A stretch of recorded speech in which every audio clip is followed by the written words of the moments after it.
Hi, I'm Barbie. And I'm Ken, apparently. Anyways, let's get right into the Campus Edge.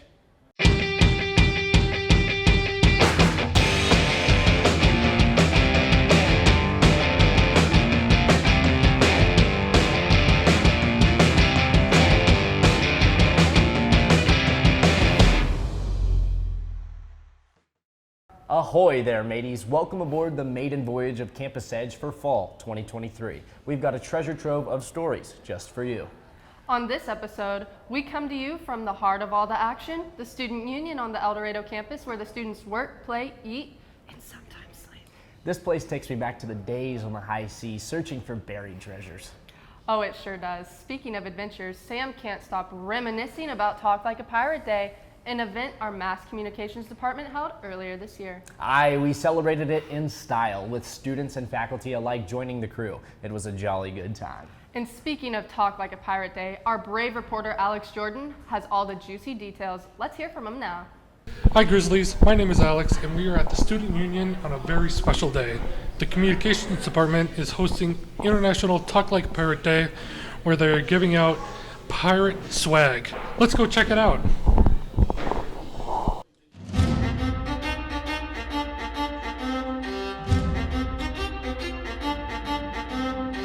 Give me your best pirate accent. Arr, hi, your mate. Oh, so today is International Talk Like a Pirate Day. I am in control of the Plinko board Exhibit A. How it works is you're going to put a Plinko disc in the top, and then you're going to let it fall. Let's see. I got 3, so I get 2 chances. So let's see what it adds up to. 0. Okay, so I got a total of 3 points. So that means 3 things I'm going to pick up and take home. So The radio station has been celebrating International Talk Like a Pirate Day for about the last 7 or 8 years. It was a little dicey during COVID, so I just celebrated it myself at home. What did you think of Pirate Day? Oh my gosh, it was so fun. I put my little thing in and I love it. I told everyone I know about it. It is so fun. Having a blast. The radio station is giving away pirate booty, including doubloons and eye patches, and we're doing the Polly Parrot look-alike contest. I hope I win this year. And just in general, having pirate fun. International Talk Like a Pirate Day was a resounding success. Over 30 people volunteered to sail the 7 seas. Yahar, matey! The Communications Department is planning on more events like this in the future. So stay tuned, you scallywag. Now, me hearties, it's time for a short intermission, but don't stray too far. Campus Edge will be right back.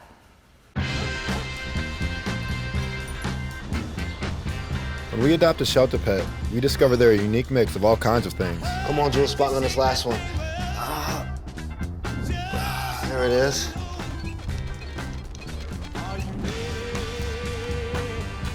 Keep going with it. Leo! They're a little bit of a lot of things, but they're all pure love. I am what hunger looks like in America. I am an 8-year-old girl who's not excited for the last day of school. Because this may be the last time I'll have lunch. Till September.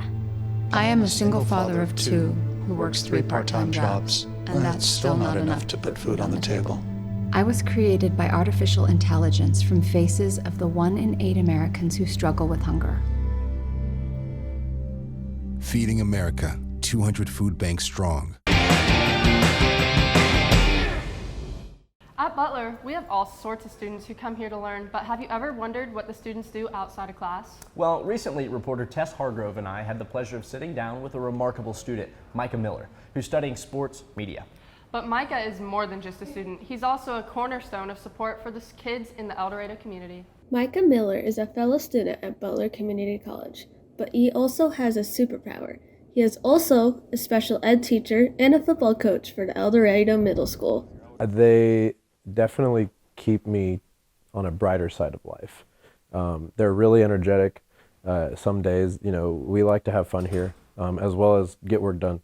So just being around them, the energy is good, the positivity is fun, and it makes the day go by really fast. Feisty, but he's a really good person still.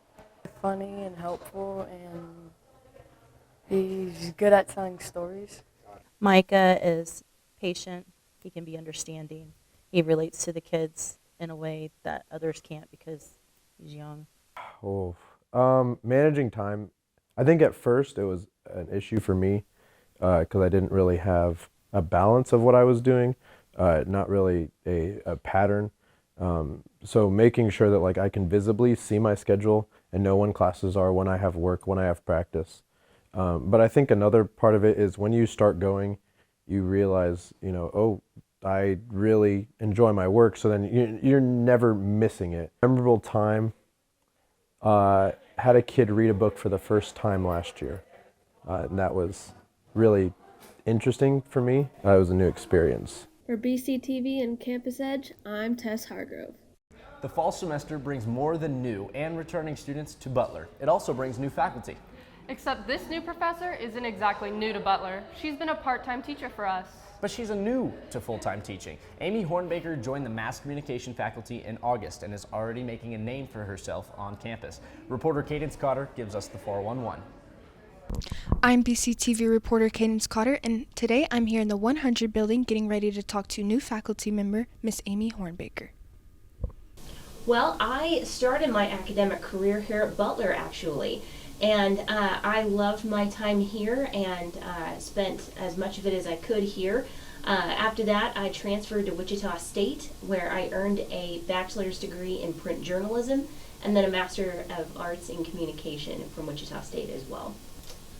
I am perhaps one of the few Wichita natives around here. I grew up in Wichita. I've spent my academic life in either Wichita or Butler County going to school, and there have been times in my life where I thought maybe I'd move away, but this community matters to me and it's been part of shaping who I am, and so my roots run deep here, and that's a value to me to work for the good of this community.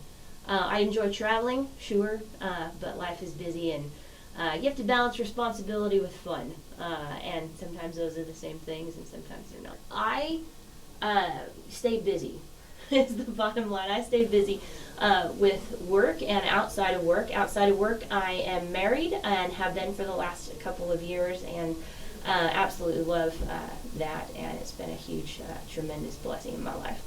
My life has been profoundly impacted by the people who have taken the time to invest in me and to teach me things that help me not only academically, but professionally and certainly personally.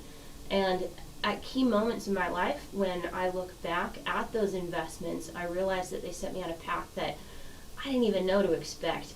And so as I have moved through my academic career and then my professional career after that, I realized that I really treasure those opportunities, and how we learn, what we learn makes a difference. And I realized that I wanted to be part of a organization that was helping students be really equipped for not only the academic world, but for their lives after school. I'm just so privileged to be here and to be part of this team. I'm really excited for the opportunity to bring my experiences to work and to the college. We're each the sum of what shaped us, and I'm really excited about the chance to be part of this team, this Butler family, and to help create opportunity for others to share those experiences that have shaped them, to help us all grow stronger together. Well, now you know more about Amy and even learned about her experience here at Butler. For BCTV, I'm Cadence Cotter. Now's your chance to grab a snack. Just don't take too long. Campus Edge will be right back after this short break.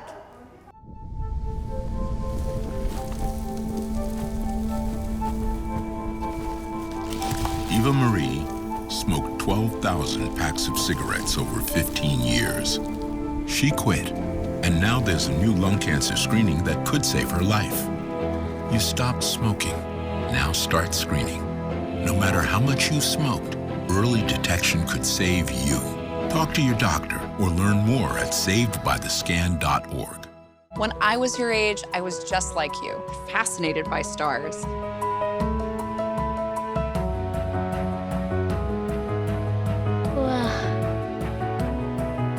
But now I get to search for life in the universe. And who knows, maybe life is looking for us too.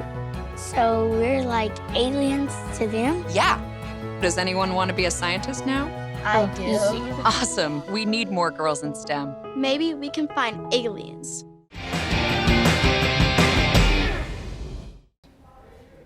So Lanie, I heard you had an interesting summer. I sure did. I worked at a summer camp in Maine, and then I went to Boston and rounded it all with a trip to New York City. Wow, that's a lot.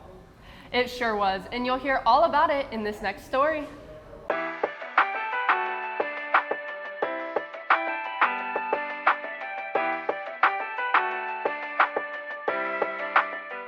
So this summer I worked at a summer camp in Harrison, Maine. I was the videographer of this summer camp, and it was really cool to be there just because it was so far away from home. I wanted to learn how to live on my own and become more independent with my choices and just be able to grow as a person. At the very start of camp there was like 9 days where it was just staff, and a lot of us, I'm Irish but most of our friends were British. We all came in to be friends quite quickly at the start, and Lanie also made friends with a couple of the girls that were from England.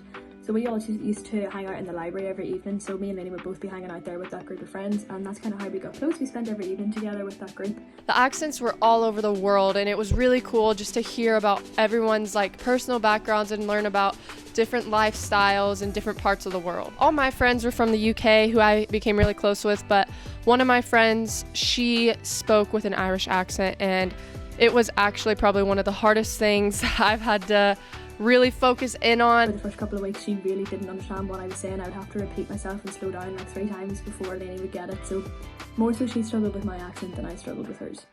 So traveling after camp was the best decision I think I've ever made, because I went with some of the girls that I became really close with. We went and traveled Boston and New York City, and I honestly fell in love with New York City. Everything about it was just amazing. I had a really good time traveling with Lanie after camp. She's really adventurous, she was up to do anything, she's quite spontaneous.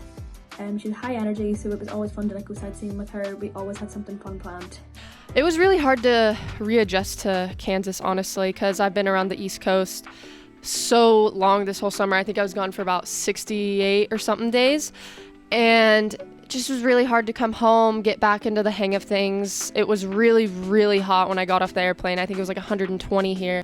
My mom made this sign, and it was such a joke, but it was like "Welcome home from parole, Lanie." But it was so funny because that's my mom. She just does joking things like that, and I think that's where I get it from, because I like to joke around and have fun. Lanie always made me laugh. She was really funny. She didn't do the same job as me, like she lived on her own in the White House, whereas I lived in a bunk with the kids.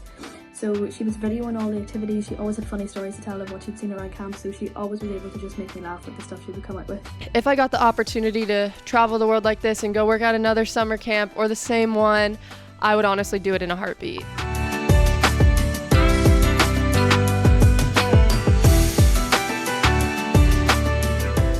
And that brings us to the end of our first episode of the season. Our reporters and crew are already working on stories highlighting great things about Butler Community College and the area. And if you want to see this episode again, tune in weekdays on BCTV Channel 20. Or you can check them out on our YouTube channel, Butler Student Media, their permanent online home. So for all of us in the Mass Communications Department, this has been the Campus Edge.